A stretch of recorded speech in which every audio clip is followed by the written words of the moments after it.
One thing I was kind of wondering about, and I think it might be interesting for people at PoppSensei.com to hear about, is a little bit about, what your expectations were having studied in your home country and prepared yourself for coming to the United States, and then the differences between what you expected and what actually happened when you arrived.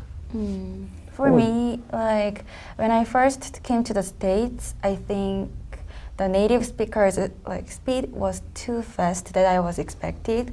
Like first, when I was talking with my roommate, they say too fast.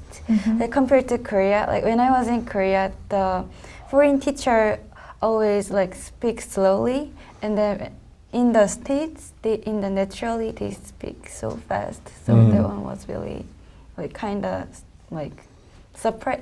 I was a little bit struggled about it. And for me, when I was in China, I think my English is the best.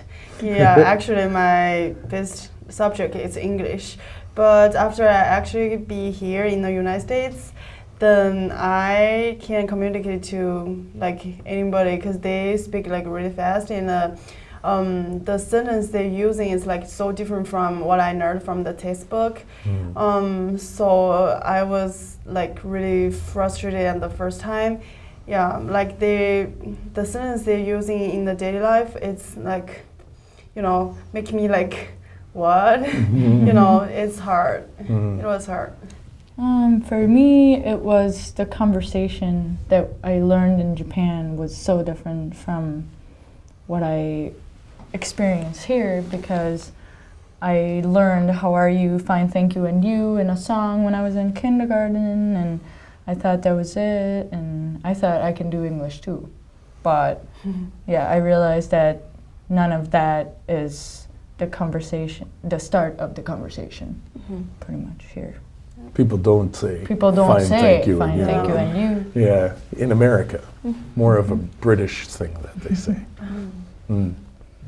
So another thing I thought would be interesting, and interesting for me as well as people visiting the site, is getting some idea of what, as you've come to work with us, what have you found most interesting or really different and helpful in our PoppSensei approach to learning and the way the site's lessons are set up to work? The really interesting for me was the mandala, because I was never really good in school. The teacher teaching me in a class and no one-to-one conversation or anything, and it was really hard for me to memorize everything and translate and tests.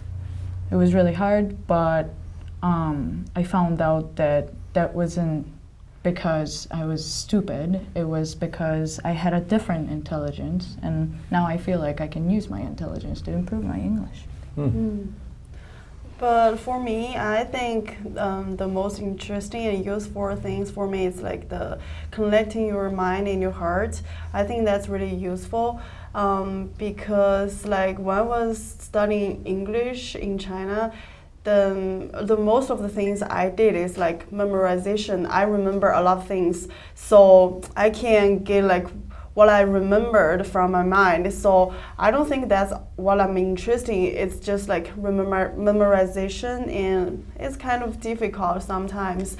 But when I heard PoppSensei said connecting your heart and your mind, I think that's really useful. Find what you like, and you'll really enjoy it in what you are learning, and you will enjoy it. And I think that's really good. Yeah, I really agree with the link too, because connecting mind and then the heart is really important. For me, when I study the nutrition thing, since that is my major, and it's really I really interested in, so it is really easy to study. But for genetic or science thing, I'm not highly connected with my mind and heart, so I'm kind of struggling whenever I study. So I think connecting mind and heart is really important to start the study, like English, and that was really interesting for me in PoppSensei.com. Great.